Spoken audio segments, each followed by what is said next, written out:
राधे राधे दोस्तों। सोमवती अमावस्या की हार्दिक शुभकामनाएं। सोमवती अमावस्या की पौराणिक कथा इस प्रकार है। एक गरीब ब्राह्मण परिवार था। उस परिवार में पति पत्नी के अलावा एक पुत्री भी थी। वह पुत्री धीरे धीरे बड़ी होने लगी। उस पुत्री में समय और बढ़ती उम्र के साथ सभी गुणों का विकास हो रहा था। वह लड़की सुंदर, संस्कारवान एवं गुणवान थी, किंतु गरीब होने के कारण उसका विवाह नहीं हो पा रहा था। एक दिन उस ब्राह्मण के घर एक साधु महाराज आए। वो उस कन्या के सेवा भाव से काफी प्रसन्न हुए। कन्या को लंबी आयु का आशीर्वाद देते हुए साधु ने कहा कि इस कन्या के हथेली में विवाह योग रेखा नहीं है। तब ब्राह्मण दंपति ने साधु से उपाय पूछा कि कन्या ऐसा क्या करे कि उसके हाथ में विवाह योग बन जाए। साधु ने कुछ देर विचार करने के बाद अपनी अंतर्दृष्टि से बताया कि कुछ दूरी पर एक गांव में सोना नाम की धोबिन जात की एक महिला अपने बेटे और बहू के साथ रहती है, जो बहुत ही आचार विचार और संस्कारवान है। यदि यह कन्या उसकी सेवा करे और वह महिला उसकी शादी में अपनी मांग का सिंदूर लगा दे, उसके बाद इस कन्या का विवाह हो जाएगा। इस कन्या का वैधव्य योग मिट सकता है।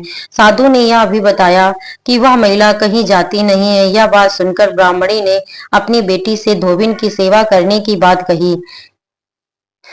अगर दिन कन्या प्रातः काल ही उठकर सोना धोबिन के घर जाकर साफ सफाई और अन्य सारे कार्य करके घर वापस आ जाती। एक दिन सोना धोबिन अपनी बहू से पूछती है कि तुम सुबह ही उठकर सारे काम कर लेती हो और पता भी नहीं चलता। बहू ने कहा, माँ जी, मैंने तो सोचा कि आप ही सुबह उठकर सारे काम खुद ही खत्म कर लेती हैं। मैं तो देर से उठती हूँ। इस प्रकार दोनों सास बहू निगरानी करने लगी कि कौन है जो सुबह ही घर का सारा काम करके चला जाता है। कई दिनों के बाद धोबिन ने देखा कि एक कन्या मुंह अंधेरे घर में के बाद धोबिन ने देखा कि एक कन्या मुंह अंधेरे घर में आती है और सारे काम करने के बाद चली जाती है।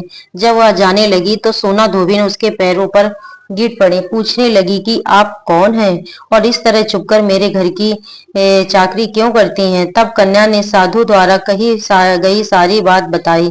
सोना धोबिन पति परायण थी, उसमें तेज था। वह तैयार हो गई। सोना धोबिन के पति थोड़ा अस्वस्थ थे। उसने अपनी बहू से अपने लौट आने जाने तक घर पर ही रहने को कहा। सोना धोबिन ने जैसे ही अपने मांग का सिंदूर उस कन्या की मांग में लगाया, उसका पति मर गया। उसे इस बात का बड़ा पता चल गया।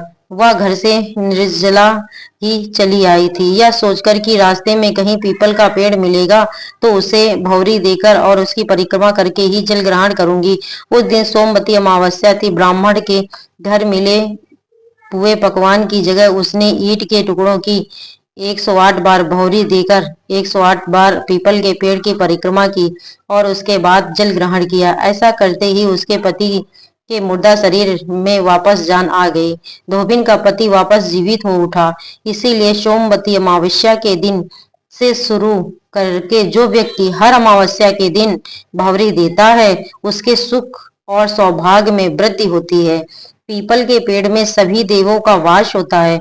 अतः जो व्यक्ति हर अमावस्या को न कर सके तो वह सोमवार को पड़ने वाली अमावस्या अर्थात सोमवती अमावस्या के दिन 108 वस्तुओं की भौरी देकर सोना धोबिन और गौरी गणेश का पूजन करता है, उसे अखंड सौभाग्य की प्राप्ति होती है।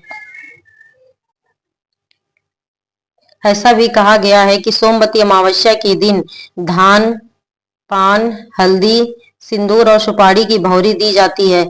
उसके बाद ही सोमवती अमावस्या को अपने सामर्थ्य के हिसाब से फल, मिठाई, सुहाग सामग्री, खाने की सामग्री आदि भौरी दी जाती है और फिर भौरी पर चढ़ाया गया सामान किसी अच्छे ब्राह्मण या किसी ननद या भांजे को भी आप दे सकते हो।